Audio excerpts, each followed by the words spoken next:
Hey, everybody, welcome back to episode 2 of my new podcast series, Pardon My Franz.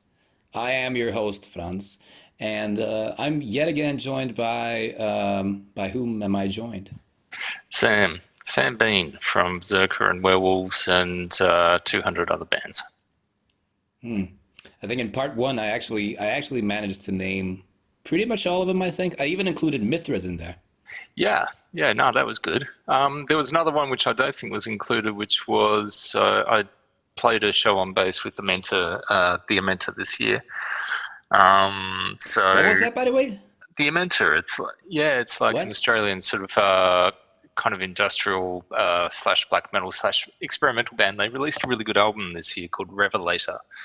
Um, and it's pretty far out there if like you're kind of into the real experimental sort of like genre and you don't necessarily have to feed on endless blast beats or like massive technical displays, then it, Sweet, it's dude. it's pretty good. I know that the guys in Voices kind of like it, because Uh-huh. they're in the Antichrist Imperium as well, and they're they're actually saying to me one day, "Hey, have you heard the new Amenta album, Revelator?" And I was like, "Yeah, it so happens I have. I'm trying to learn a few of the songs of it at the moment to play live."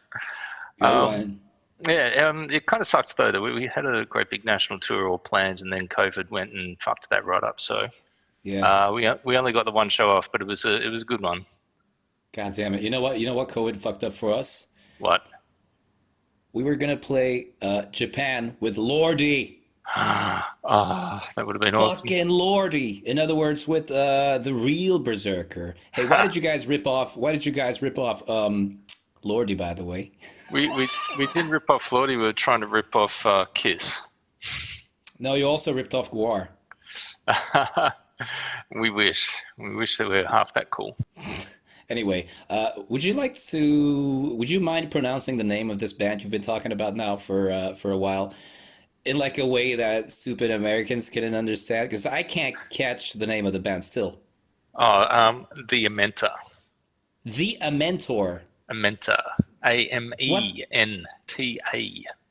Oh, so it's just like a made up bullshit word. I don't know. Might be. Who knows? I really should like do a bit more research before I join bands, eh? All I heard was like the Amenta. At first, I thought you said Dementor for Harry Potter. Dementor, in like Australian. Dementa. The But Amenta. the Amenta. Mm. No, it's one of those bands where there'll be a whole bunch of like people who will hear it and go, "Oh my fucking god, the Amenta! Oh my god, holy shit!" I think it means underground in Egyptian or something like that, but they're not on a Nile kind of trip. Don't worry. Uh-huh. Well, good. I mean, yeah, I'm getting Egyptian vibes from it. I think because in the Mummy, remember with Brendan Mm. Fraser. Remember Brendan Fraser? Yeah, yeah. Anyway, yeah, sort of Oh, vaguely. I In totally remember him. I love the Mummy movies. Yeah, they're fucking good, dude. Mm. But anyway, like I remember the first Mummy movie very well. Probably I know all the lines by heart pretty much. But at one point, the Evelyn, is her name Evelyn? Oh The yeah, heroine? he's played by Rachel Weisz. Yeah, Yeah, yeah. She goes like Amun Ra, Amun Day, and of course Amun Ra and all this shit is like entry level Egyptian lore shit. But yeah, yeah. Amenta has that sort of vibe as well. I had an ex who went and got one of those Egyptian haircuts for a while. Like she was calling me Imhotep, and I'd call her a Naxunamon. But I love that. Anaxunamu. a Naxunamon. Yeah. Did you then eat her eyes or suck his her what the fuck happened? That was a weird movie actually. It wasn't weird really. Are you You know what's my you're just favorite? thinking about that bit with the Rock where he turns up with the world's worst CGI, like as No, but that that was scorpion thing. yeah, but that was later on, dude. That's not even my real mummy shit. That was like the Scorpion King, right? No, that one was the Mummy 2. Really? Yeah. I gotta be honest, I don't remember much of the Mummy 2. I do remember like everything of the Mummy 1. You know what was the best part of the first Mummy movie? Oh God, so much. The bit where he's going to shoot the guy who flies the plane. Yeah, that also. And then The bit where he throws Benny off the boat. Oh yeah, Benny. That's it. Yes. Think of my children. You don't have any children. Someday I might.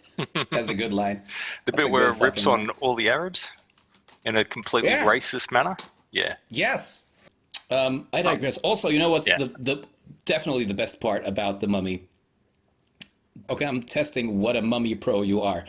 Have you noticed that every time, or at least three times throughout the movie, Hmm. when someone says something in whatever language they're talking, I'm ignorant. I don't know. And there's like it's subtitled. The line that they say in I don't know maybe Arabic is "Asaharan fitalau." Oh. They say that fucking exact same line like three times, and every time it has a different like subtitle. Asaharan fitalau. Yeah, one. I think the first time or whatever is like the cool Arab man Yeah. with the black ninja man with the goatee. Mm. When he sees like Brendan Fraser from atop like a hill or something. He Oh sees him yeah. crawl through the desert, and someone asks him, "Should we kill him or whatever?" And he goes, "No, Asahara san fitalau," which is like, "Oh, the desert will get him." And Yeah. then they spot him the next time, and then the subtitles say like, "Oh, this one's tough or whatever," and the guy goes, "Asahara san fitalau." That's just something that I noticed. I don't know how fucking appropriate that is. Mm. Yeah, maybe it's a string of swear words. I was kind of like you're talking about that guy wearing the black clothing, looking all sorts of ninja. Like he's Yeah. the guy who plays Medjay, which you know is a lot more interesting to me these days because I've just come out of like a couple of months of hardcore Assassin's Creed Origins like addiction. Which is set in ancient Egypt, and you play a Medjay, which was like one of the original sort of like pharaoh bodyguards, I think. Guy called Bayek of Siwa, and so yeah, I've never been interested in ancient Egypt or anything like that, but oh my god, that that game just like dips you eyeball deep in 49 BC, and it is absolutely Christ. spectacular. Yeah, like I've come out of that. My family's like, thank God, don't start any like new games or anything for a bit. We need you around. Yeah.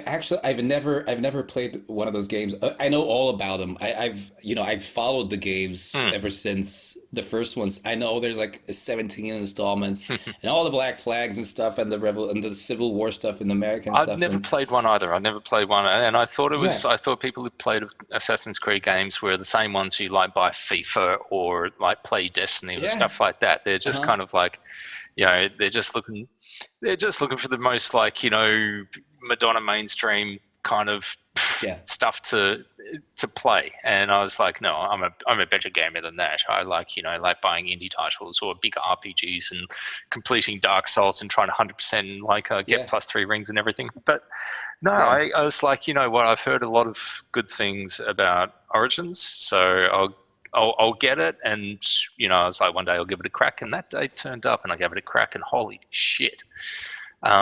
It's one of those games where I wish I could actually wipe my memory and go back and play it again from the start. Dude, I wish that about every fucking game that I actually put in more than like 15 hours into because then that means I'll be putting like 300 hours into it.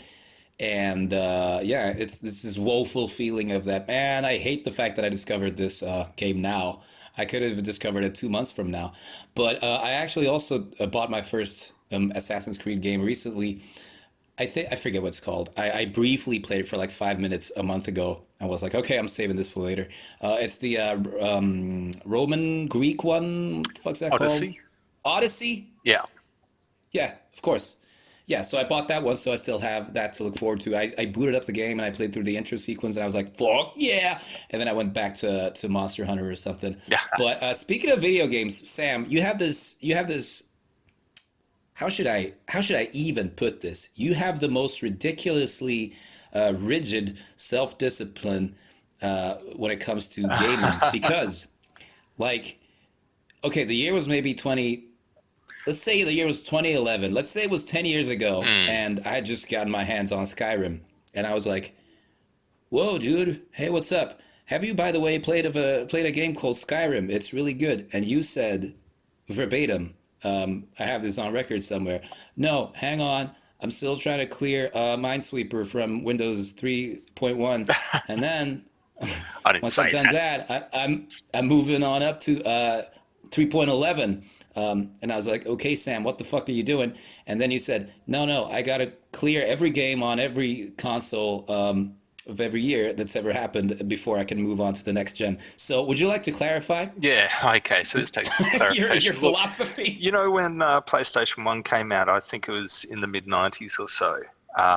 And 96, yeah, 95, 96. and in 96, I moved to Japan. And I was there for a while. And Arigato gozaimasu. who, what?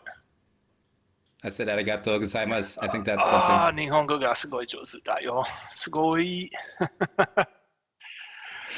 Yeah, anyway, I was there for I was living in a place called Tateshina Bokujo in the prefecture of Nagano-ken. I was up a mountain in the middle of nowhere, and I was in a bit of a share house with, I was working at a hotel in a bunch of places with a bunch of people, and one of them had a Hmm. PlayStation 1, and they got in Japan it's called Biohazard, in the rest of the world it's called Resident Evil. They Yes. had the first one. We all sort of played or sat around the TV while someone else played that game and went through it. And I was just like, Yeah. holy moly.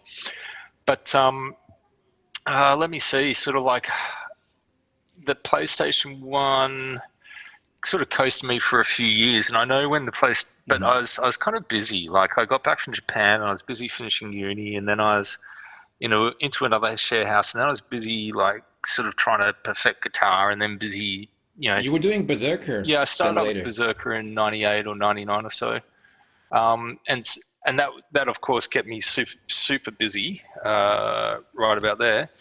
Hmm.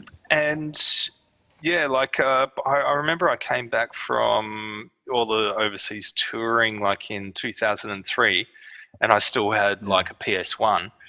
And everyone's like, "Oh, dude, get onto the PS2." And I was like, "Wait a minute! I've got Final Fantasy VII here that I need to play the absolute living hell out of."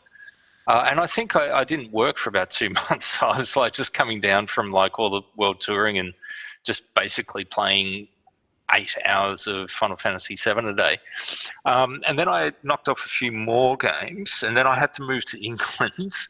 And I think it was only when things stabilized for me a bit in England. Look, when you're traveling the world, sort of playing music and moving around different countries, it's not good for buying a console. Um, Many reasons why. Anyway, but when I got to England, I got a PS2 there, and by then, there was only about another 3 or 4 years of its if that, of its generation Hmm. before PS3s came in. But what I was finding Yeah. out is if you're one of those drooling retards who goes out and buys technology fresh off the shelf the moment it comes out, Sam, if you're one of those Sam, sad bastards, Sam, yeah, fuck them all. Sam. I know people aren't enjoying this, but they need to You hear can't this. say retard. Oh, sorry. Sam, you can't say retard. Oh, can you just bleep me out? Let me just. I'm gonna, yeah, No, I I'm gonna say a lot rewinded. of stuff. Go That's ahead. okay. So if you're one of those sad sacks that queues outside of a game shop to buy technology on the night it's released, Sam, I wasn't serious. I wasn't being serious. okay. Anyway, You so can say retard if you want. you fucking cunt. Everyone who watches my channel are retards anyway. All And right. also probably American. So double So backing retarded. up a moment, if you're one of those people that buy it fresh off the shelf, then you get the buggy technology that costs absolute buckets. You get fucking Cyberpunk Yeah, 27/7. yeah, and what's more is the games will be expensive as well. They'll cost $100.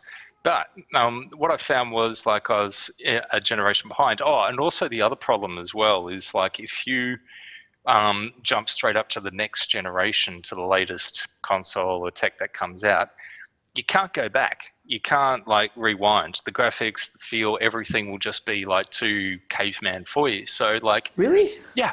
Oh, I was going to say I'm Do having. you do you ever revisit old games, let's say games that are I don't know, embedded in nostalgia for you, so that for example, then for you, a Final Fantasy VII or something, because I have no problems. On Steam, I have games that are that definitely look like dog shit compared to other games that I play Mm, because they're from I don't know somewhere around from 2005 to 2010, and there's a the quality, the visual quality, of course, is very different from the newer games that I'm used to playing. Yeah, But it's. that hasn't really ever been a problem for I me. know, I was going to say, but it's a problem for most people, and it's all Oh right. yeah. It's all right with some games, but there's other ones where you can't really go back and play. Like I remember getting addicted to Nightmare Creatures on the PS1.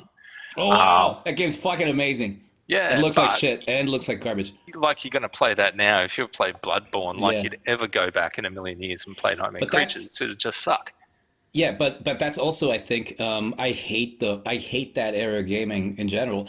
Like I could go back and play the Nintendo Super Nintendo games, but then the PS1 era was just terrible. Just like the first like really rudimentary 3D stuff. You can't fucking play that. Super Mario 64 sucks too. It's garbage. Yeah, PS2 only has like a couple of things as well, really, that you want to go back and play. Like, it's got The it's Silent got God of Hills War and like GTA San Andreas, and like, and Silent Hill 2. I mean two Silent Hill 2 3. Silent Hill is a pain in the ass when you go back. In fact, I'm going to say something controversial. I never really liked that game. Anyway, I like the music. The rest That of it was sucks up. Sam Bean. His music sucks, and he will not be calling in anymore. Look, Really? the problems I have with those games is that you always Because come you're a up fucking pussy. you always come up against a bit where it'll have some random esoteric Japanese puzzle that No.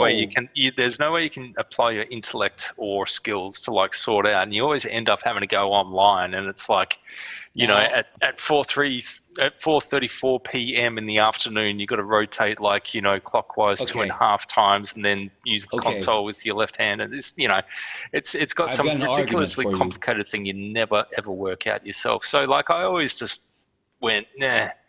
Listen to Um, this. Listen to this. You mentioned Biohazard. Now, mm, or as the rest of the world knows, Resident Evil.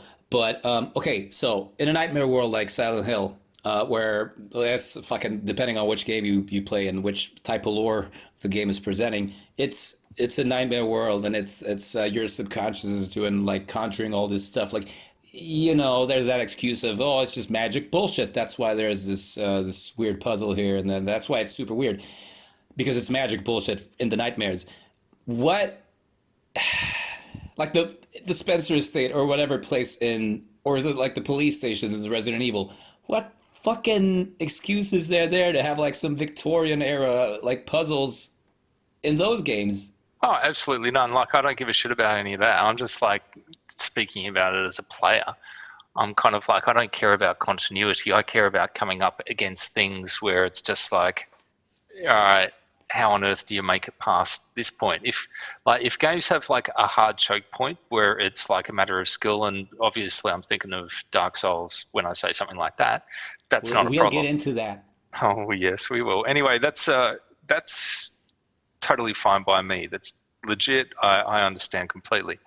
With Silent Hill, I come up against puzzles that would just like not make sense, and I just couldn't get past. And the only way to get past them again is to go either put the game in easy puzzle mode or to go online and try and suss it out. And it's just Listen, like we're not going to Sam, agree on this one.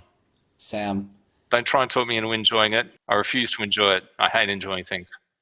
I also tell my 5-year-old when she looks at like a big boy book and she goes, "This is nonsense," and I go, "No, honey, you just have to be smart. You just have to be smarter than that, honey." I'm 46 years old and I'm not a kid. I'm not a kid anymore. Anyway, Shut so up. You love those puzzles. rewinding a little bit. Shut up is about Silent Hill. No one cares about that game. Anyway, so the reason I like don't get new technology is like I'm a tight ass. Like I don't want to buy like the Yeah. latest console for $800 or whatever. I want to get it like 7 years after the fact when it costs like $100 off some crackhead down at Cash Converters, and I can buy games for it not for $100, but like You can on just steal sale for them. $10. You just So fucking so buy the that's games for the crackhead as well. what it's about. I've been giving Luke, from Berserker hassle as well. He of course went and immediately like upgraded to a PS5 as soon as they were available, even though he's got a million games left to play on the PS4. Yeah. And the first game I think he played on it was like Ghosts of Tsushima. The fuck is that? It's a game, a really good one. And anyway, Okay. now apparently he can't go back. He tries playing stuff on the PS4 and he's just like, oh no, frame rate too low, too shit. Oh Oh, my can't God, handle it. that's really bad.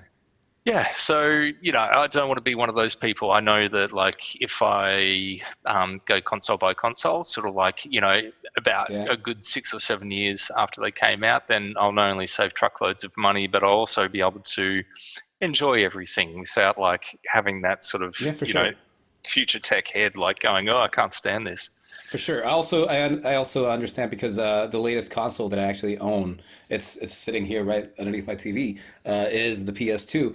In other words, I've been playing on PC since the 90s, but haven't really bought consoles. So I think the saving grace for me as a gamer who wants to go back and play some older games, like I mentioned from like even the early two or mid 2000s and stuff onwards, Yeah. is that as the PC and I don't know, HD TVs become, in other words, you can keep upscaling the textures sort of, or a lot of good games, better old games, more known old games, they apply some sort of like upgrades for the textures or whatever, so it doesn't look like complete dog shit. In other words, it doesn't look like blurry and stuff. Of course, the games are what they are still, but at least you get to like up crisp them, so it's not completely like you just have to roll back every time. You haven't ever been a PC gamer then? Not really. I get by on laptops, by and large. Hmm. So, my laptop gaming, PC gaming, no, laptop gaming, that consists mostly of Fallout New Vegas and Soma. Uh, Yeah, and yeah, I just get stuff that's like old and can be squished on a laptop and will just like, entertain me in a pinch. yeah. But, PC gamers creep me out a little bit, man. Hmm. They're, they're, they're kind of like the musicians where they start getting into software and VST plugins and the new hardware, and I got this great new like mixing desk plugin app, bypass filter, blah blah blah blah blah. I know them, and I can't relate because I can't use any of that shit. I just bought Superior Drummer 3, and I can use that just because it's like a drum kit. And I understand the piano roll, but everything beyond that is like just a bunch of like VST Yeah, plugins. so It's like I you don't you fucking totally get what I'm saying. So like yeah.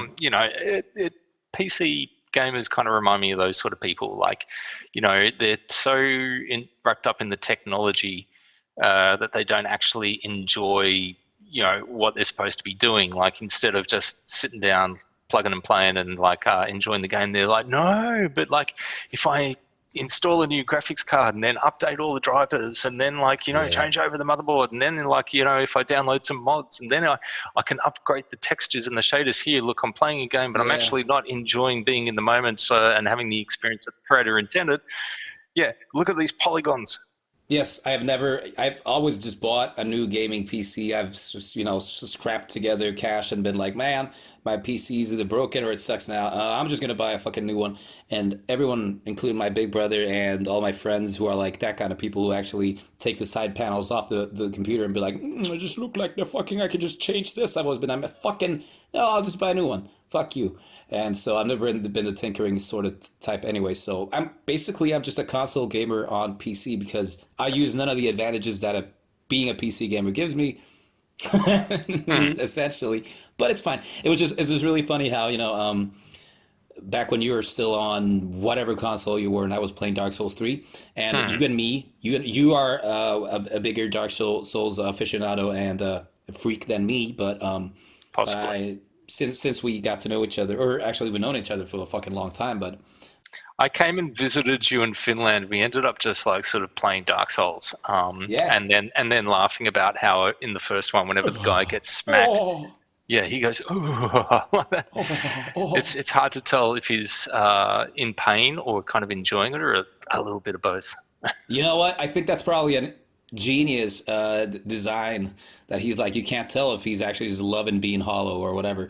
But yeah, I So was gonna say it's that those pervert Japanese who made the game. That's what it is. it's because I got Dark Souls 1 and I blasted through it eventually, and then I skipped Dark Souls 2 and I just went into Dark Souls 3. And you hadn't finished your console. whatever that was at the time. So I was just like, Sam, oh my God, have Yeah, you played too. Dark Souls 3? And you were like, no, no, I haven't. I still have X amounts of this game and months left to do this. And I'm like, no, but Sam, Dark Souls 3 is so fucking good. And you were like, yes, yes, everything all in due time. And I was like, what the fuck? How can you, like, I'm being so hype over this Dark Souls 3 thing while I was playing it. And you were just like cool as a cucumber. To You weren't like, oh man, fuck, I can't wait to play. You were just like, Mm. I'm loving this now. And then you eventually got into Dark Souls 3. What's your verdict? Of Dark Souls 3. Um, yeah, good. Yeah, I sound What's mega your enthusiastic about it, don't I? That's pretty good. Yeah. Look, whenever I think of it now, I'm kind of like I'm stuck in. Is it Lodrin Castle? Like at that bit where you can just like farm. And I've just been Uh, like, I've sort of completed everything, every bit of that game, and now I'm just farming relentlessly. I'm like, let's try and get all our stats like up to mhm. like 60 or something, which it's a bit sick. I shouldn't do that. It's because like of working from home during lockdowns. Like, there's Yeah. been some nights where like I do these 12-hour shifts at work and stuff, and like my laptops and all the monitoring is like set up in the same room where the console is. So like to keep myself awake for 12 hours, I'll just like sit in Lodrin like farming there for 12 hours, like in Yeah. between any work that like comes in. So yeah, when I think of that game now, I'm just like, oh, yeah, I just You're just think of the like, ridiculous oh, amount of you're farming I've like, done. I've forgotten about the oh. rest of the game. Yeah, so I thought it was good. I understand that, the meta commentary about, Hmm. actually, I've forgotten what it's about. But yeah, but to me, I think Dark Souls 1 was a bit of a thrill. It reminds me of some of the really esoteric and merciless like Japanese games that I encountered when I was living over there, Hmm. where it just gives zero damns about like holding your hand. Yeah. And I kind of enjoyed that, and I guess the level of mystery and just how different it was. Dark Souls 2, I really enjoyed, even though it was a very different feeling, of course, because what Miyazaki wasn't part of that. Hmm.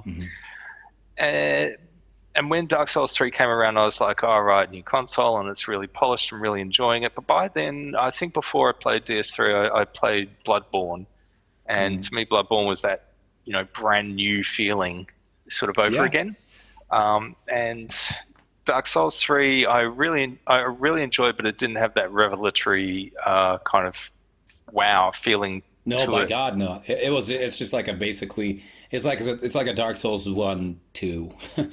Yeah, it was pretty good. It's like that when they made it, they're like, "All right, Sam, we know we know you're a piece of shit who's just going to lap this up, you know, Yeah. come and get it." Exactly. Where yeah, and so I'm sure where they've iterated like differently, with like Sekiro, which I still haven't played, and no doubt with the upcoming Elden Ring. I know Let's just I'll not talk about Elden Ring because this will never end. This will never air. Our podcast if we start. Actually, you know what? You mentioned Luke, yep. and I mentioned at the end of the last episode of you and me talking. We talked about you putting the new Berserker on blast. So would you mind?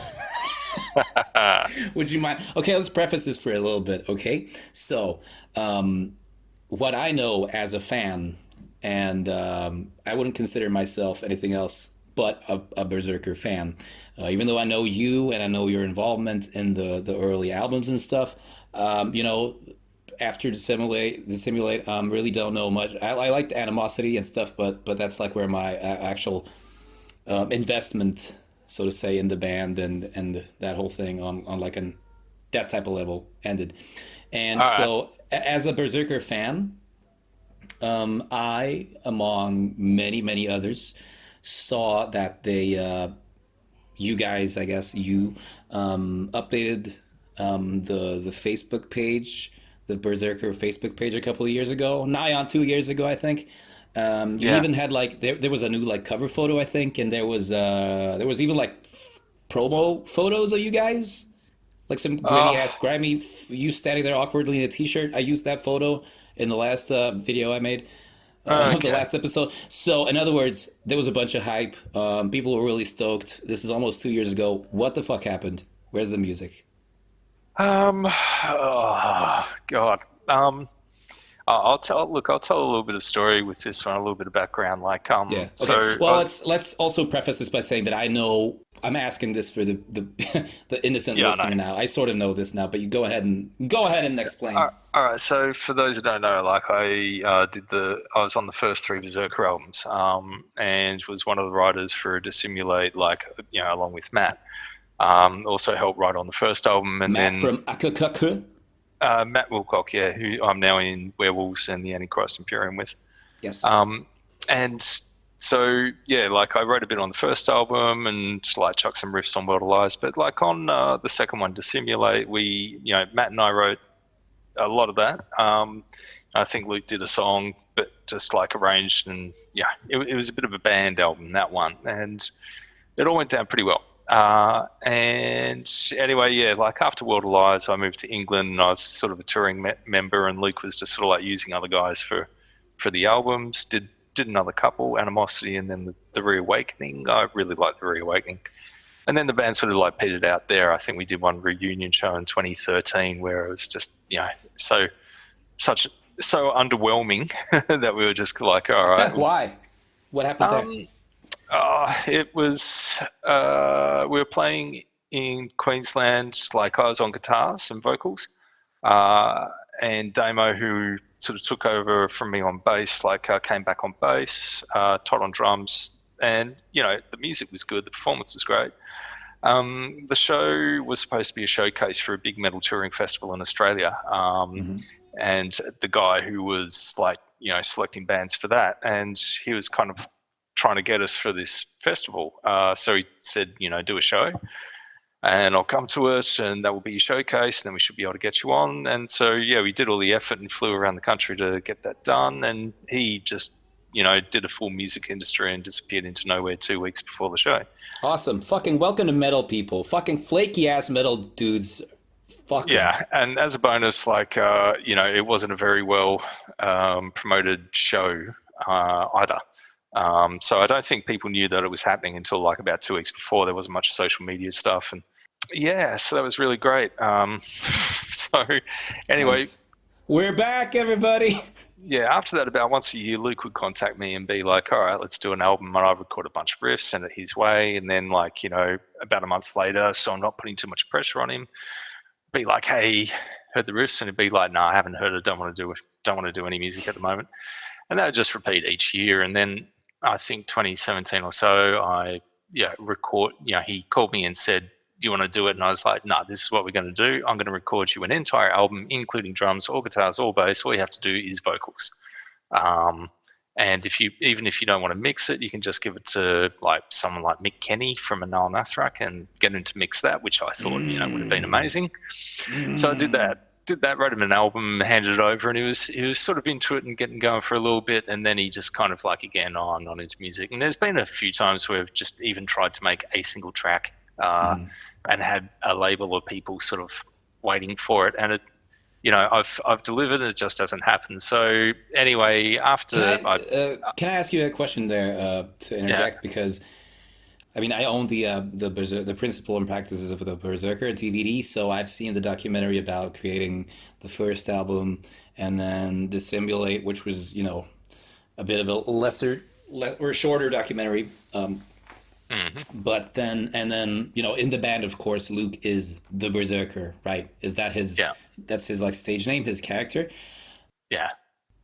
So what I thought would be that I don't know, he would have some sort of like a objection towards you recording an entire album in the Berserker name, or is that something that would have been like kept secret from the public? Or does he not care? Is he not like that ego-driven about the whole thing? Whereas, no, it's my fucking band, and you better not write me an entire album. Oh, I'm the Berserker. Or I get what you're saying, but quite often, if I have chat to him about doing an album, he's like, oh, I hate music, I hate doing music, I don't want to sit down and do music. Doing music is just like sitting down being tortured, and I'm like, well, both that and you're not Why the making. fuck? Why does he entertain the notion of going back to it then? Like, does he or does he not hate it? What's that yearly flair? Where does it come from? Where he thinks, or again, I'm a fan of the guy, so I can I'm tell you. speaking from a worried fan's I can tell you. perspective. Is like, Um, go ahead. that impulse, like I think, comes, and I totally get this as well. Like, if you work in an office, it's a stable life, or if you work a normal day-to-day job, it's a stable life, and you get money. But in 10 years' time, 20 years' time, no one's talking about that great spreadsheet that you did. No one's talking about Hmm. that time that you like put an emergency call through to like support to like assist a customer who had stuffed up some of their technology. No one cares. Unless you write a song about it. Well, I was going to say music, like it's the other way around. It's no security and it's no money. But like, Hmm. if you do your job properly in 10 to 20 years time, there's still people sort of like sending emails going, you changed my life, and the ripple Uh-huh. effects of that as well. Anyway, so I think that's, he gets that urge like for meaning or self-actualization. We all do. Like, that's why I'm still doing music now. Um, Hmm. and that's probably what's driving it there. There isn't, really a proprietary thing, particularly when he's not making any, but still wanting to do an album. And if ever is kind of like, I've always made the music for all the albums. It has to be me. I'd be like, well, Dissimulate was me and Matt, and you did Last Mistake, and Hmm. and mixed it.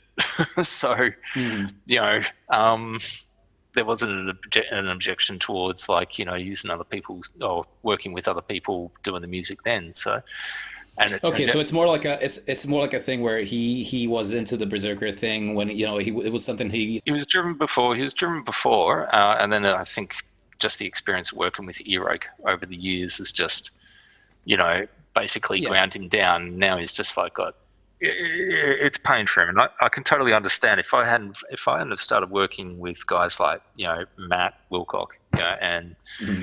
the drummer that we use for Wells, Dave Haley. They're Yeah. they're pretty apt guys, both not only musically but also with Yes. recording, but especially with the business side of Hmm. things. So none of us are left on our own having to like do all the music or all the business Yeah. or all the contact with the label or all the Okay, I get it. So it's kind of, the Berserker was a thing that he started when he was young and passionate, not cynical, not experienced.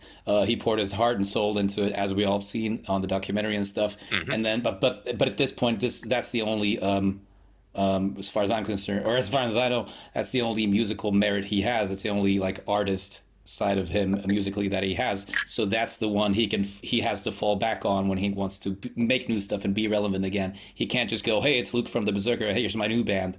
Fuck, now I got to make a new band, a new shit. He can always just fall back on that Berserker when that urge comes again to make new music. Yeah. Oh music. no, I was going to say, look, he still does. He's done one or two other like little bits of music, Uh huh. but he kind of like goes, I don't want to have to do the whole media thing or search for labels thing or push it hard thing or all of that. I just want to do some music, put it out there, walk away, done, finished.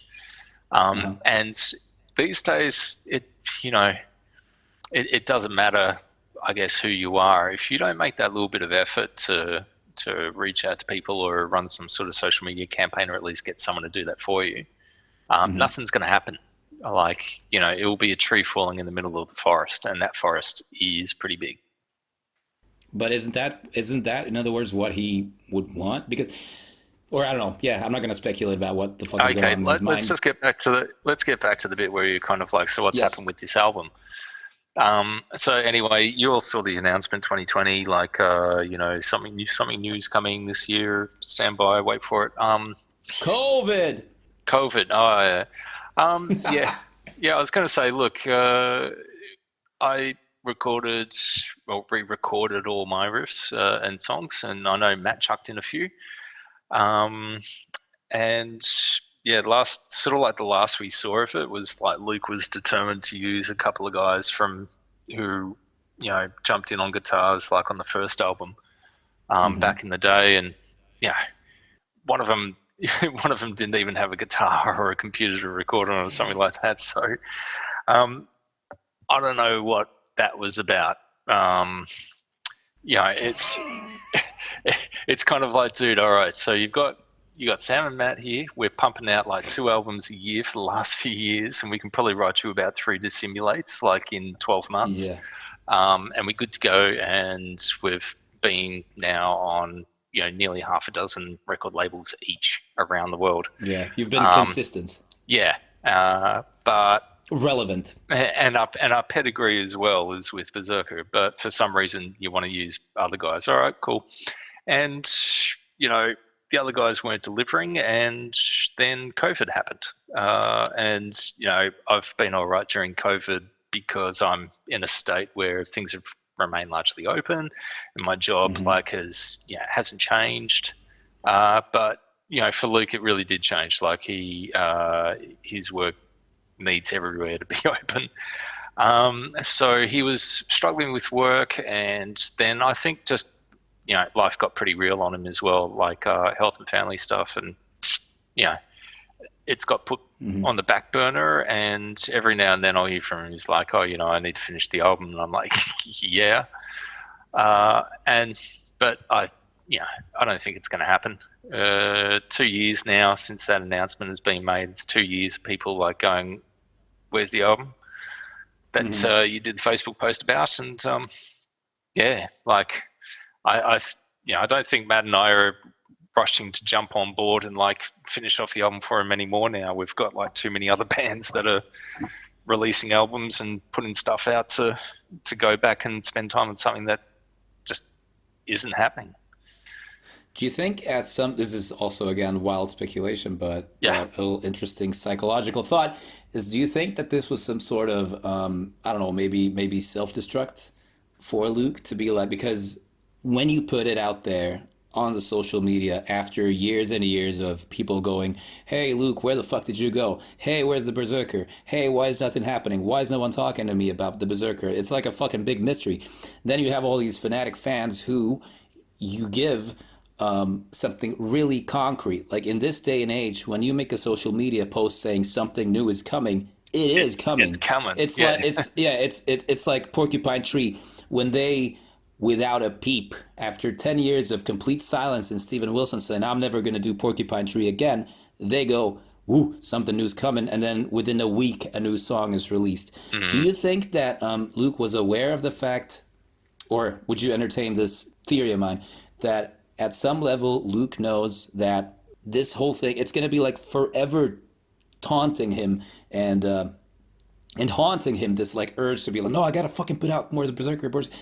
Do you think at some level he was like, "I'm gonna put this fucking announcement up on YouTube or Facebook, sorry, and then people are gonna be really fucking hyped and pumped about it, and this time if I don't deliver, this is like my last chance at it if I don't keep it up, because I'm not gonna be able to save face in front of all these fans if I let them down now." So it's sort of like a self destruct thing where he can now in the future, if nothing happens with this album with the Mhm. Berserker, he can wash his hands of it all and be like, "Sorry, it's never gonna fucking happen," and just have it over with. Now that the shit's hit the fans, so to speak, and the situation has been made aware of Oh, look, nothing happened in 2 years. yeah, yeah, yeah, yeah. Look, I don't know, honestly. I think a good dollop of it is, I'm not kidding when I say life has like been pretty hard for him over the last couple of years. Mm. Just yeah, it's very easy for me to judge like sort of like being in a state and like being in a good situation, good health, like you know, It's and even easier for me. I'm every, fucking finished. everyone I know in good health as well, no lockdowns. So I don't want to rag someone too hard when they've got the absolute brunt of it. Um, I think there always has almost been like a bit of self-sabotage um, Mhm. with I mean, well, fucking with just the music itself. That's with like a Berserker. fucking Yeah, yeah. just just like there's always been an aspect of it that is trying to destroy its own success or potential. Yes. Um, Very well said. some people would be like, well, yeah, the sticking the kick drum over that shit is like, Yeah. is it? But on the other hand, that's, the thing that also sort of made it stand out. Like that's just one thing of many. Like there's for me personally, the times where I've jumped in and done an album, and then Luke's gone off chasing some other musicians who can't deliver. Uh, Hmm. and then, on the first album, came back after trying to use Devon, trying to use Strapping Young Lad Guys, trying to use Hmm. anyone famous everywhere, and suddenly found that they couldn't pack the gear or deliver, and had to come back and That documentary, I watched it when I was a fan, a teenage fan, and yeah. then at some point I watched it again, as an adult with some experience actually from these things and from that world, and it's such a good view because it's one of those documentaries where it's just like it feels like sort of like a train wreck Mm. from the beginning. It's like what the fuck is going on, and then it turns into like this sort of beautiful thing, but yeah, I mean just a revolving cast Yeah, in that album, and here's the and just like the the unfocusedness of it all. yeah, just like when I was on board, and like and especially around the Simulate time, where we got like a bunch of other like guys on board, Matt and Gary, and everyone was, it was a band That shit band. looked It, pro. it was a Yeah, it band looked band. It pro. wasn't it wasn't sort of like a one man army kind of thing. It was a band, which you really sort of need. You need,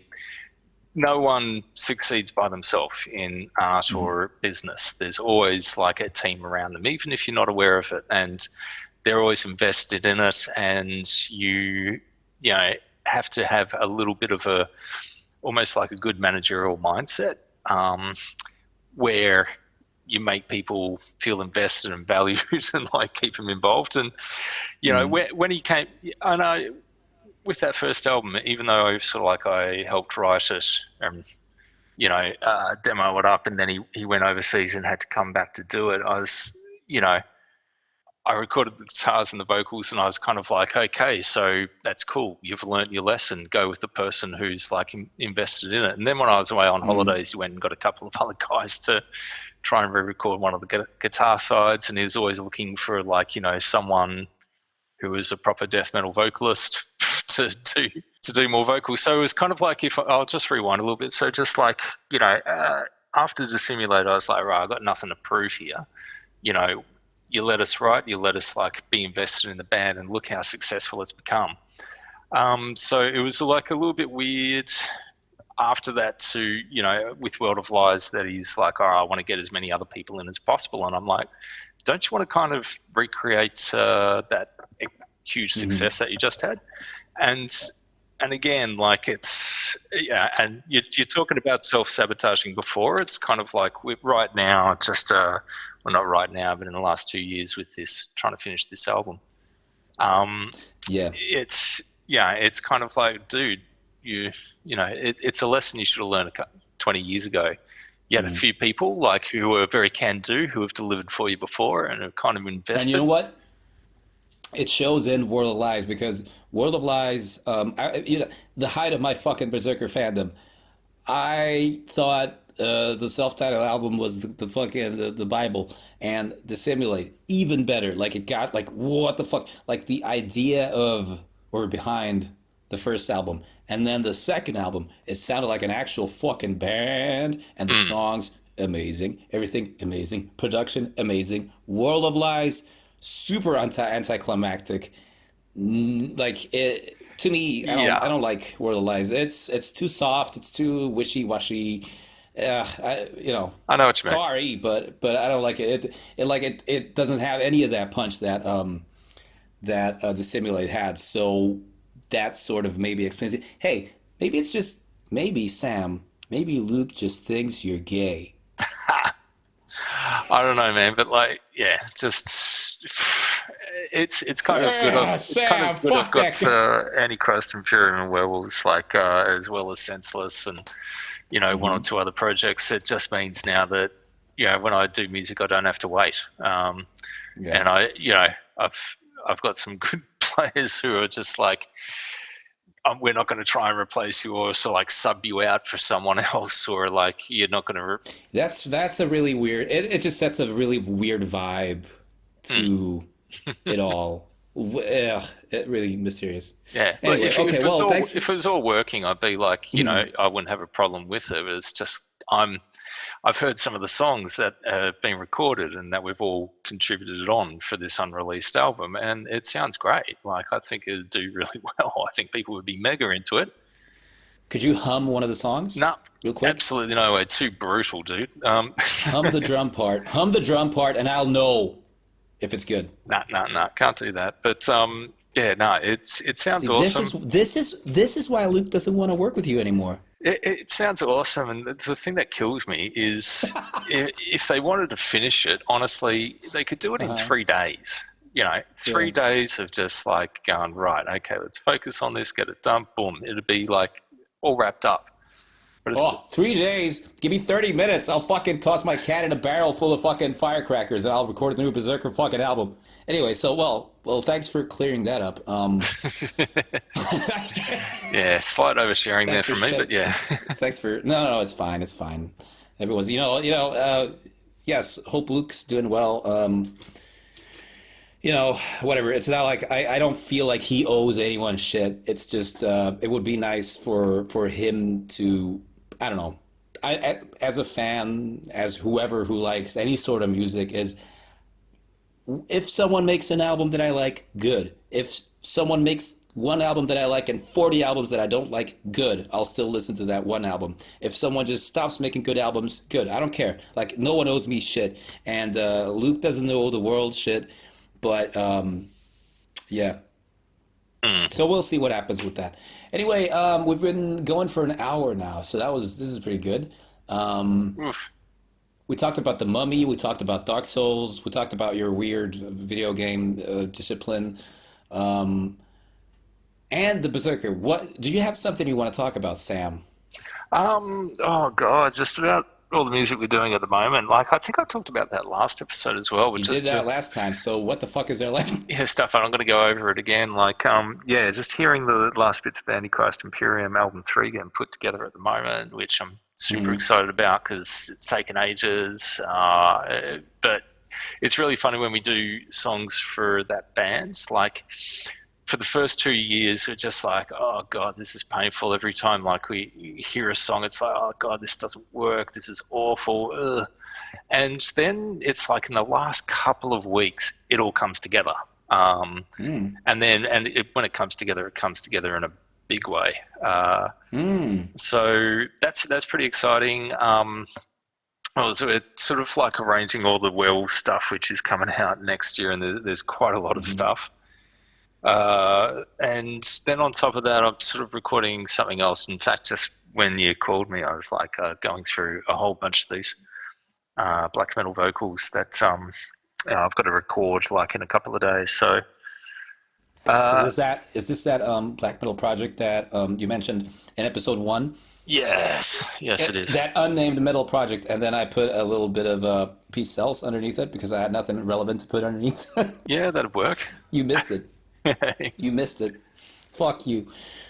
Anyway, good to know.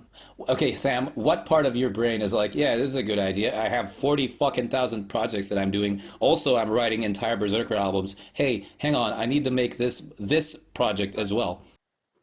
Yeah. Well, I was going to say, look, I think those. I'll give it till next year for the songs I wrote for the new Berserker album to get used, and if they're not coming out on an album, well, I've got to put out a new Senseless pretty soon anyway, so I might as well just chuck them on that. All right, that as well. Yeah. So See, that's the good part. We talked about or one time we talked about how you're so prolific. Your performance is so good when it comes to making music and writing music and recording music and being in bands. And we also talked about, but hang on, you don't listen to exclusively metal. You listen to all kinds of stuff, and we chatted a bit around the fact that would you ever or have you ever done other music than metal music? But the thing is that here we see the definite pro of the situation of being in like five different metal projects is that you could at any time just sort of write something for one band or just write stuff and then whichever project it sounds like the most or whichever project needs a new song or something you can pull from that pool Yeah. Oh, yeah. So that's ingenious. Well, it kind of helps because like it means that we can just make things a little bit more focused. Um, Mm. when you have that many bands, you have to kind of go, all right, what's this band about? Why is it different to all the others? And I think it's a really valuable thing that most people who do bands Oh. really, yeah, I think that's something that everyone really needs to do. They need to work out why is this different from everything else? Why should I be putting this out? With something like Senseless, it's pretty easy. It's kind of like, all right, this is very Australian sounding, like beach happy metal that's not afraid to, sound a little positive. So yeah, it's got kind of stuff like that to it. Antichrist Pyramid, obviously, it's all about Satan, Satan, Satan. And Werewolves, it's just like blind blithering Like life, violence. And yeah, anything black metal now goes into the black metal bin.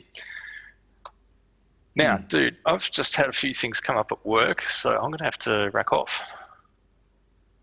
I was about to say that I had to go brush my children's teeth. Okie dokie.